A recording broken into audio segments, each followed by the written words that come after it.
پہلے بھی کرتے رہے ہیں. پہلے بھی یمن میں جب یہ جنگ ہو رہی تھی تو تقریباً 4 لاکھ لوگوں کو انہوں نے شہید کیا تھا. اور جو سعودی عرب کی جو جنگ تھی اس کو ظاہر ہے کہ بیک امریکہ کر رہا تھا, اور سارے کا سارا جو اسلحہ تھا وہ بھی امریکہ سے ہی آ رہا تھا. تو یہ 2 خبریں تھیں بڑی کنسرننگ, یہ بھی میں نے سوچا اس سے پہلے شیئر کر لوں. تو اب آتے ہیں ذرا جسٹس اعجاز الاحسن صاحب کی طرف. ایک تو یہ ہے کہ مریم نواز جیت گئیں. یہ فرمائشی پروگرام تھا. مریم نواز کی فرمائش تھی کہ we have to get rid of justice Ijaz ul Ahsan before we come into power. تو ان کی یہ جو فرمائش ہے یہ پوری ہوئی ہے. اور آپ کو یہ بھی یاد ہوگا کہ پچھلے سال فروری میں بھی آپ نے دیکھا ہوگا کہ انہوں نے جلسے میں ان کی تصویریں جو تھیں وہ لہرا دی تھیں کہ یہ سٹنگ ججز کے خلاف انہوں نے وہاں پہ بات کی تھی.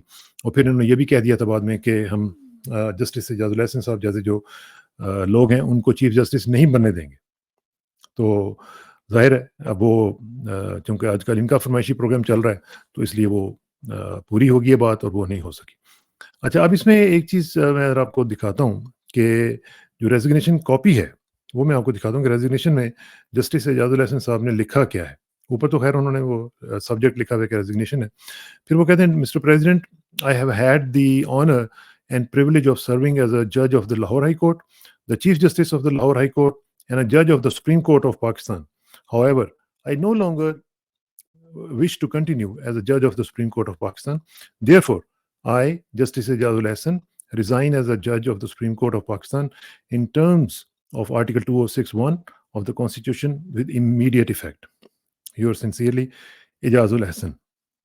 ایک تو یہ کہ یہ جو سگنیچرز ہیں ان کے جس طریقے سے یہ کیے گئے ہیں مجھے تھوڑا سا اندازہ ہے کہ یہ انڈر ڈیوریس کیے گئے ہیں. یہ سگنیچرز جو ہیں یہ کافی پریشر میں کیے گئے لگتے ہیں, اور اس میں بھی کوئی سٹوری ہو سکتی ہے. یہ میں کوشش کروں گا کہ کسی ایکسپرٹ کو بھی یہ دکھاؤں اور اس کی بھی اوپینین لوں کہ یہ جو سگنیچرز ہیں سگنیچرز بھی کچھ بول رہے ہیں.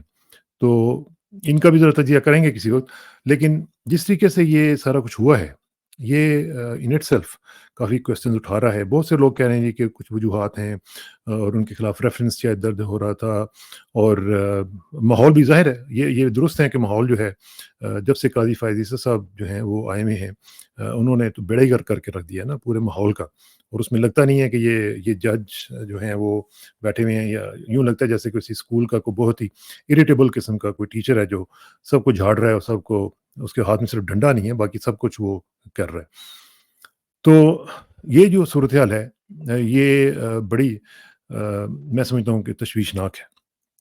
اور دیکھیں ایک شخص جس نے کچھ ماہ کے بعد اکتوبر میں چیف جسٹس بننا ہو وہ آخری دم تک کوشش کرے گا کہ وہ ریزسٹ کرے پریشر کو.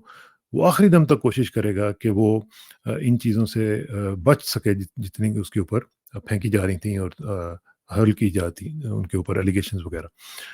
لیکن اگر انہوں نے ریزائن دیا ہے یا لیا ہے گیا تو پھر بھی یہ آپ سمجھ لیں کہ ایز اے لاسٹ ریزورٹ انہوں نے یہ قدم اٹھایا ہوگا. اور اس کا مطلب یہ ہے کہ یہ انہوں نے اکیلے نے نہیں یہ فیصلہ کیا, یہ کچھ لوگوں نے مل کے فیصلہ کیا ہوگا. اب اس مل کے جو لوگ ہوں گے ان میں ان کی فیملی بھی ہو سکتی ہے اور ان کے بردر ججز بھی ہو سکتے ہیں. تو اس لیے میں یہ سوچ رہا ہوں, اور شاید مجھے کوئی رپورٹ ابھی تک نہیں ایسی ملی ہے, نہ ہی میرے پاس کوئی خبر ہے اس حوالے سے, کہ یہ جو صورتحال ہے اس میں ہو سکتا ہے کہ آئندہ چند دن کے اندر ایک سیریز آف ریزگنیشن جو ہیں وہ آپ کو نظر آئیں سپریم کورٹ سے بھی اور ہائی کورٹ سے بھی. تو یہ جو صورتحال ہے کیونکہ اس میں ماحول جو ہے یہ جو بنا ہوا ہے کہ ججز آپ کو پتہ ہے کمپلینٹ کرتے رہے ہیں کہ جی ہماری بات نہیں مانی جا رہی, ہمارے فیصلے جو ہیں ان پہ امپلیمنٹیشن نہیں ہو رہی ہے. تو اس طرح جو جوڈیشری ہے وہ کیسے سروائیو کر سکتی ہے, کیسے وہ ایکٹ کر سکتی ہے کہ جہاں پہ ایڈمنسٹریشن جو ہے وہ اس کی بات نہ سنے بلکہ الٹا ان کو ذلیل کیا جائے اور ان کے فیصلوں کو نہ مان کے ان کو بلٹل کیا جائے. تو اس صورتحال میں جسٹس اعجاز الاحسن صاحب کو یہی جو ہے یہی آپشن ان کے لیے بچتی تھی کہ وہ ایز اے لاسٹ ریزورٹ وہ چلے جائیں. میں جا کے آخر میں آپ کو بتاؤں گا کہ میری اس بارے میں کیا اوپینین ہے. لیکن اس میں ایک اور اینگل بھی ہے جو میرا خیال ہے کہ شاید آپ نے نہیں سنا ہو. وہ اینگل جو ہے وہ ذرا ڈفرینٹ اینگل ہے. اس کو میں آپ کو سمجھاتا ہوں کہ وہ ہوا کیا ہے. اس میں ایک تو یہ ہے کہ اکارڈنگ ٹو دا سورسز یہ میں مطلب پس چلمن حلقوں کی جو رپورٹس ہیں ان کی بنیاد پہ میں یہ بات آپ کو کر رہا ہوں کہ ایک پروجیکٹ 18 ہے اسلام آباد میں. آپ میں سے جو لوگ اسلام آباد رہتے ہیں ان کو اندازہ ہوگا کہ یہ ایک پروجیکٹ 18 ہے. اس میں بڑے بڑے انویسٹرز جو ہیں وہ انویسٹ کر رہے ہیں. اور یہ کئی سال پہلے جب یہ شروع ہوا تھا، انویژن کیا گیا تھا، اس وقت اس جو پروجیکٹ تھا اس میں بہت سارے لوگوں کو شامل کیا گیا تھا. اور اس میں یہ ایک کنگلومریٹ ہے جو انٹرنیشنل انویسٹرز کا اور لوکل انویسٹرز کا. اور یہ لوکل جو ہیں اس میں سیف گروپ ہے. یہ جو سیف اللہ فیملی جو آپ کو معلوم ہے، بڑی انفلوئنشل اور بڑی طاقتور قسم کی فیملی. سینیٹر سیف اللہ جو ہوتے تھے، اور مجھے یاد ہے میرا ان کے ساتھ بڑا پرسنل تعلق تھا، بڑا اچھا ان کے ساتھ. جب وہ سینیٹر ہوا کرتے تو اکثر ہمارے پروگرامز میں بھی آتے تھے، بلکہ ان کی جو ٹیم تھی ان کے ساتھ بھی میرا ایک بڑا اچھا تعلق تھا. وہ آج تک مجھے یاد رکھتے ہیں اور ان کے ساتھ ایک تعلق ہے. تو اس میں ایک تو سیف اللہ فیملی ہے، دوسرا ایجپٹ کی ایک اورا ڈیولپرز ہیں.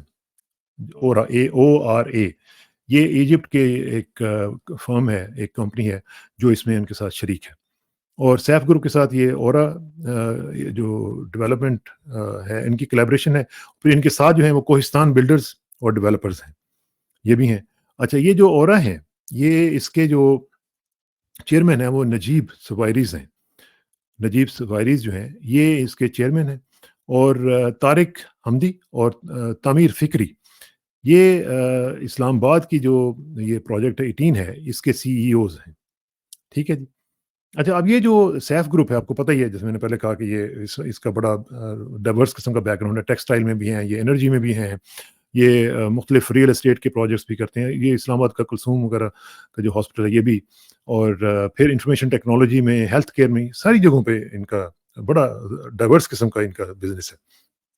اچھا، یہ جو پروجیکٹ 18 ہے اس کی لوکیشن میں تھوڑی سی آپ کو بتا دوں کہ یہ کشمیر ہائی وے کے اوپر، یعنی اسلام آباد لاہور موٹر وے جو M2 ہے اس کے اوپر تقریباً چند منٹ کے فاصلے پہ نئے جو اسلام آباد ایئرپورٹ ہے اس سے یہ جو اسلام آباد کا 18th یعنی 18واں سیکٹر ہے یہ اس میں ہے. اور اسی وجہ سے اس کا نام بھی جو ہے وہ پروجیکٹ 18 ہے. تو یہ اس پروجیکٹ میں یہ اس کی لوکیشن جو ہے وہ بڑی زبردست ہے. اور بیسک جو اس کا آئیڈیا ہے وہ یہ ہے کہ بڑے بڑے زبردست قسم کے لوگوں کو اکٹھا کیا جائے، بہت ہی امیر، بہت ہی ایکسکلوسٹ قسم کی ان کو ایک لائف سٹائل دیا جائے، اور ہائی اینڈ قسم کا اور بہت ہی اوپولنٹ، بہت یعنی رچ قسم کا جو ایک بیک گراؤنڈ ہے وہ اس میں دیا جائے. ان کو بڑے زبردست قسم کے جو گھر وہاں پہ بنائے جائیں. اور یہ بیسکلی ہے کشمیر ہائی وے کے اوپر جا کے آگے جا کے پھر یہ اس کی ایکسیس جو ہے وہ GT روڈ سے بھی اس کو ملتی ہے. اور پھر اس کے جو سراؤنڈنگ میں ہے وہ مختلف ہائی پروفائل قسم کے جو ریزیڈینشیل ایریاز ہیں، لائک تاج ریزیڈینشیا اور B17 ملٹی گارڈنز وغیرہ، پھر ٹاپ سٹی وغیرہ. تو یہ ادھر سے اس کی ایکسیس بھی جو ہے وہ ملتی ہے اس کو. اچھا، اب یہ جو پروجیکٹ 18 ہے اس کا میں تھوڑا سا بتا رہا ہوں کہ جب یہ آیا تھا پروجیکٹ تو ظاہر ہے اس میں چونکہ انٹرنیشنل انویسٹرز شامل تھے تو اس کی انویسٹیگیشن کی گئی، اس کی اسکریننگ کی گئی یا اسکروٹنی آپ کہہ لیں کی گئی. جب اسکروٹنی کی گئی تو اس میں پتہ چلا کہ 2 برٹش ہندو جو لوگ تھے وہ بھی انویسٹر بن کے آ رہے تھے. ٹھیک ہے جی. اب جو پتہ چلا کہ بھئی اس میں تو 2 برطانوی ہندو جو ہیں وہ بھی اس میں آ رہے ہیں، تو وہ کس لیے آ رہے ہیں، ان کا مقصد کیا ہے. تو یہ جو کیس تھا یہ پھر چلا گیا ہمارے اداروں کے پاس. تو جب اداروں نے چھان بین کی تو انہوں نے کہا بھئی یہ تو کام خراب ہو سکتا ہے اور معاملات جو ہیں وہ کہیں دوسری طرف نہ چلے جائیں، سیکورٹی ایشو نہ بن جائے. تو انہوں نے کہا جی کہ یہ نہیں ہو سکتا، یہ پروجیکٹ نہیں چل سکتا. تو یہ شیلو ہو گیا، روک دیا گیا، اس کے اوپر کام روک دیا گیا. اب جب کام روک دیا گیا تو پھر ظاہر ہے کہ مشکل تھا کہ اب کیسے اس کو ریوائیو کیا جائے. اب اس صورتحال میں جب یہ عمران خان کی گورنمنٹ آئی ہے تو پھر مختلف ہیلے بہانے مختلف ادھر سے، جیسے لوگ ہاتھ پاؤں مارتے ہیں کہ جی اس کو ریوائیو کیا جائے، کس طرح کیا جائے. اچھا، اس میں پھر ایک اور ایشو بھی تھا، اس کی کچھ ایکسس کا جو تھا وہ مسئلہ تھا. اس میں کوئی انڈر پاس وغیرہ یا اس طرح کی کوئی چیز بنی تھی. آئی ایم ناٹ شیور اس کی ڈیٹیلز مجھے نہیں اندازہ کہ کیا تھیں، لیکن ایکسس کا بھی ایک ایشو تھا اس کا کہ وہاں پہ اس کی ایکسس صحیح ہونی چاہیے اور وہ ان کو نہیں مل رہی تھی. اچھا، اب اس میں کیا ہوا کہ جو مراد سعید ہیں وہ منسٹر تھے کنسرنڈ. تو مراد سعید کو اپروچ کیا گیا تو ظاہر ہے لوگ جو بیچ میں آتے ہیں کہ ایسے ہے تو وہ نہیں مان رہے تھے. اور یہاں پہ یہ میں آپ کو بتاتا چلوں کہ میری جن لوگوں سے بھی بات ہوئی ہے وہ مجھے یہ انہوں نے بتایا ہے کہ مراد سعید واز ناٹ کرپٹ مین. انہوں نے بالکل کوئی رشوت وغیرہ نہیں لی کسی بھی پروجیکٹ میں, اور وہ بالکل فیئر آدمی تھا, اور اس معاملے میں بھی انہوں نے کوئی اس طرح کی چیز نہیں کی. تو لیکن ہوا یہ ہے کہ جب یہ اچھا یہ بھی میں آپ کو بتاؤں کہ اس کی ایک سائڈ پہ تھوڑی فاصلے پہ جوڈیشل کالونی بھی ہے, اور اسی کے ساتھ چونکہ یہ ریلیٹ کرتا تھا تو اس لحاظ سے پھر کسی نے یہ بات جو تھی وہ پہنچائی جسٹس اعجاز الحسن صاحب تک. یہ ونس اگین میں آپ کو یہ کہوں گا کہ الیجڈلی, میں اس کو تیقن کے ساتھ یہ بات نہیں کر رہا ہوں, لیکن جو مجھے پتہ چلا ہے وہ یہ ہے کہ جسٹس اعجاز الحسن صاحب جو ہیں ہی پلیڈ اے رول. انہوں نے پھر اپنا ایک رول پلے کیا, اور اس کو ظاہر ہے کہ ان کے ساتھ تعلق ان کے ہوں گے, پی ٹی آئی کے ساتھ بھی ہوں گے, اور پھر مراد سعید وغیرہ کے ساتھ بھی ہوں گے. تو یہ انہوں نے پھر مراد سعید کو کہہ کے یا کہلوا کے یا جس طرح کی طریقے سے بھی مینج کیا, تو انہوں نے ان کو وہ اپروول دلوانے میں ایک رول پلے کیا الیجڈلی. ٹھیک ہے جی. اچھا, اب یہ جو تھا ایک بڑا ایگزیکٹو قسم کا جو پروجیکٹ ہے, اگر آپ دیکھیں تو اس کی ویب سائٹ پہ بھی جا سکتے ہیں, آپ مختلف جگہوں سے اس کی رپورٹس بھی لے سکتے ہیں. اس کی جو پروجیکٹ ہے وہ ڈیٹیلز آپ کو پتہ چل سکیں کہ کتنا زبردست قسم کا وہاں پہ گھر اور بڑے ہی ایفلوئنٹ قسم کے لوگ جو ہیں وہ جا کے وہاں پہ بنا رہے ہیں. اور وہ ایفلوئنٹ اس لیے بھی بنا رہے ہیں کیونکہ اس کی جو پرائس ہے وہ تقریباً آپ سمجھیں 9-10 کروڑ روپیہ کنال کی ہے. اب میں اور آپ جیسے لوگ تو اس میں صرف پھر کے آ سکتے ہیں, باقی خرید تو نہیں سکتے. تو 10-10 کروڑ کی کنالز جہاں پہ ہوں گی تو وہاں پہ کیا اسٹینڈرڈ آف لیونگ ہوگا. اور بیسک ان کا آئیڈیا بھی یہی تھا کہ پاکستان کے جو سلیکٹ گروپ آف انویسٹرز ہیں, سلیکٹ گروپ آف انڈسٹریلسٹس ہیں, ایون جرنلسٹس ہیں, ان کو یہاں پہ سیٹل کیا جائے اور ان کے ساتھ ایک قسم کا ایسا پروجیکٹ ہو جس میں best of the best Pakistanis جو ہیں وہ ٹاپ قسم کے جو لوگ ہیں وہ وہاں پہ شامل ہوں. اچھا, اب سیف اللہ گروپ صاحب جو تھے انہوں نے تو یہ دیکھا کہ یہ تو معاملہ جو ہے یہ خراب ہو گئے تھے, تو انہوں نے پھر ظاہر ہے کسی طریقے سے اس کو مینیج کیا, کیونکہ سکروٹنی جو تھی اس کی روک لی گئی تھی ہمارے اداروں کی طرف سے. تو پھر معاملہ جو تھے وہ انہوں نے دوبارہ سے وہ شروع کرے. اب جو صورتحال ہے اب اس میں الیجڈلی چونکہ یہ ایک کیس جو تھا یہ اداروں کو پتہ تھا, ان کو پتہ تھا کہ یہ اس میں ان کی انوالومنٹ ہے, تو اس وجہ سے ان کے اوپر ایک پریشر بھی جو ہے وہ آیا ہوگا. اب میں یہ نہیں کہتا کہ اسی کی وجہ سے انہوں نے ریزائن دیا ہے کہ نہیں دیا, لیکن میرا ہنچ ہے کہ یہ اس پروجیکٹ نے بھی اس میں ایک بڑا رول پلے کیا ہوگا, کیونکہ آپ نے دیکھا ہوگا کہ یہ آپ نے کسی بھی جگہ پہ یہ بات نہیں سنی ہوگی, یہ ہماری ایکسکلوسیو ہے. اور لیکن صورتحال یہ ہے کہ یہ ایک بہت بڑا ایشو ہے جس کے اوپر اعجاز الحسن صاحب جو ہیں ہو سکتا ہے وہ ڈیفینسو پہ چلے گئے ہوں, ہو سکتا ہے کہ اس میں کوئی اس طرح کی ان کی کوئی بات سامنے نکلی ہو جو کہ وہ نہ چاہتے ہوں کہ بات لوگوں تک پہنچے. بہرحال اس میں یہ صورتحال جو ہوئی ہے وہ میں نے آپ کو بتا دیا کہ الیجڈلی یہ سارے کی ساری جو چیزیں ہیں اس میں پروجیکٹ 18 کا ایک بہت بڑا رول ہے. اچھا جی, اب ذرا آ جائیں جسٹس نقوی صاحب کی طرف. جسٹس نقوی صاحب جو ہیں بیسیکلی جسٹس مظاہر علی اکبر نقوی صاحب میں کہہ رہا ہوں, تو ان کو سونی بھی کہتے ہیں. ان کے جو دوست ہیں, جو ان کے بڑے قریبی دوست ہیں, وہ ان کو سونی کہتے ہیں. تو سونی جی جو ہیں یہ ان سے آپ کو پتا ہے کہ کافی لوگ ناراض بھی تھے. اچھا, یہ ڈنڈی پٹی ذرا اسٹرانگ آدمی ہے, گجرانوالہ کے مطلب ٹھیک ٹھاک قسم کے پہلوان ٹائپ آدمی. تو اب انہوں نے کئی لوگوں کو ناراض کیا. اب اس میں کئی طاقتور لوگ بھی تھے, اداروں کے لوگ بھی تھے, اور کچھ فیصلے آپ کو پتہ ہی انہوں نے جو کیے اس میں بھی وہ سارا کچھ ہوا. تو اب صورتحال یہ ہے کہ جب انہوں نے ناراض کیا مختلف لوگوں سے, اور خاص طور پہ اس میں مختلف انڈسٹریلسٹ, مختلف ایون جرنلسٹ, جہاں تک جرنلسٹ کی بات ہے میں آپ کو بتاؤں کہ ایک ہمارے بڑے مشہور جرنلسٹ ہیں حکیم لقمان صاحب جو ہیں, وہ انہوں نے کچھ ان کے بارے میں ایک شو کر دیا اور اس میں تھوڑا ان کے اوپر الزام وغیرہ لگائے اور سارا کچھ کیا. تو انہوں نے ان کو بلا کے اس کو ایسا تھریٹن کیا, انہوں نے کہا کہ میں ایسی کی تیسی پھیر کے رکھ دوں گا اور مجھے عام سا جج نہ سمجھنا, میں تمہارے گھر تک پہنچ جاؤں گا. اور بڑا انہوں نے اس کو نا